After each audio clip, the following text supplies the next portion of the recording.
Good afternoon. Good Thursday practice for us, even though it's not technically Thursday. Everything's installed to this point. I thought the guys had good energy. I thought their legs looked a little bit better today after getting in the tubs yesterday and having a full day of rest. And I'm certainly excited to get on the plane tomorrow and get going. Questions? Cal, what do you remember about that bowl game matchup with them 5 years ago? I know the talent is different except for your redshirt seniors and theirs. But do they look the same as they did then? And a lot of different players. They spread out a little bit more on offense than they did back then. They were a little bit more pro style, more 21 personnel oriented. Now they're a little bit more 11-10. Defensively, very similar. One of the things I remembered about that game was how talented I thought they were up front on defense, and I think they still are. They had an excellent football team that year. Did you smile when DeMasso flipped into the end? You know what? I would never. Well, I guess now that I'm the head coach, I might be able to admit to it. But I think at that point, everybody turned away from the head coach, and DeMasso was on his own after that one. Do you get the sense that the players have flushed Cincinnati? I mean, you feel like I do. Yeah, I do. And in a regular game week, it's one of the reasons for whether the outcome is what you want or it's not. We practice on Sundays. Some teams take off Sunday and come back Monday.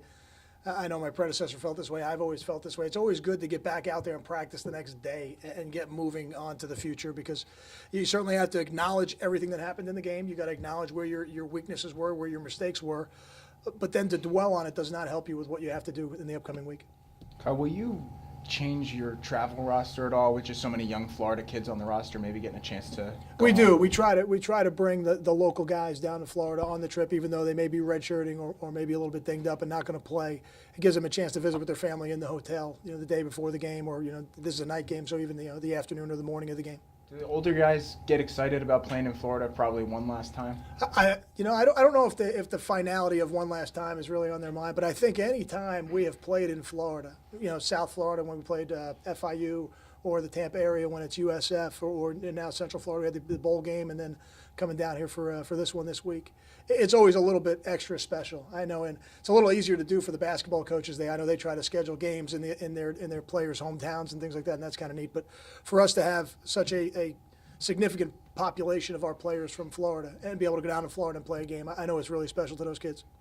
any insight you can give us into how you're going to split the running back carries? I mean, PJ will start the game, and then and Savon will play, and I think Goodwin will play. I think you're going to see all three of them. But PJ will start the game, and he'll get an opportunity to see if he can really affect the game. I thought last week he was on his way to being able to do that, and unfortunately the game got away from us, and we didn't have enough carries to give him. So I was pleased with where he was. I think there's some things he'll do better this week now that he's played again. But I think you'll see PJ and Savon within that first series, and then at some point in the first half you'll see Goodwin. You have are there any shifts in the two deep that you released? Is it going to stay intact the way it is?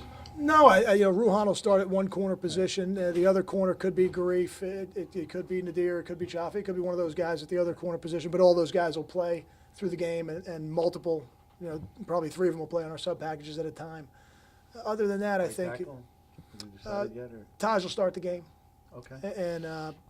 And then Andre will play in the first half, similar to last week. I think those guys will together will give us an opportunity to play consistent football. Is it partly because Taj is healthy now? Or? Taj is a little bit healthier than Andre at this point in the year. Okay. Yeah, I would say that's accurate. Okay. Kyle, you said the interceptions in the Cincinnati game were kind of a result of timing. I mean, obviously I know you work in practice, but what Sure. specifically can you do to shore that up? I think it's just reps. I don't think it's any more than that. And one of them was timing. One of them was really a location more than anything. But the timing, there are certain routes that are timing routes, meaning they get thrown on certain steps, and then there are other routes that are thrown when you get the receiver's eyes. So there's really two different types, and the timing routes are really just about rhythm and accuracy.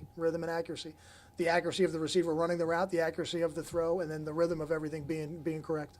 I mean, I don't know the ins and outs of your passing system. Is it you guys run off the tree, or is it more option routes, or how do you? We're a West Coast system. I think we have both in our system. We certainly run routes off of step counts, which is the tree that you're talking about, and then we have option routes also. Expect the kind of a bounce back from special teams. They had I guess you could call it a difficult game, right? Yeah, I don't think I wouldn't say it was one of our better special teams games, and we've been a good special teams team over time and this year before that. So, yeah, I would expect us to play better on special teams. Kyle, on special teams with Federico, there a little more confidence with the way he kicked last week and then going to kick in his home state? I don't know if the home state thing, I know he had I think did he miss his first one at South Florida Well, he last hit a year? 51-yarder. He did. I thought he missed his first one, then came back and hit a 51-yarder. And so I think as a Florida kid, he'll be excited about kicking in front of the home crowd. But I do feel like he's getting into a little bit of a rhythm. I don't know if it's a huge body of work at this point, but I feel good about the way he's trending. Kyle, this team hasn't had an edge rusher rank among the top players in the conference in sacks since 2009. What would you attribute to that? Who would that have been? Would that have been Jamal Western? Jonathan Freeney. Yeah, we didn't. Oh, John Freeney. What do I attribute it to? I would say, I don't know if anything like that is ever attributable to one thing. Our system is more of a blitzing type of system. A lot of what we do on third down is with 3 defensive linemen trying to get to the quarterback with different blitzes and linebackers and safeties and corners and that type of thing. So I don't know how many opportunities they get on third down to just line up and rush the pass. It's really just not what we've been on defense. I would say that's probably the main reason. Good. Thanks, guys. Thanks, Sean.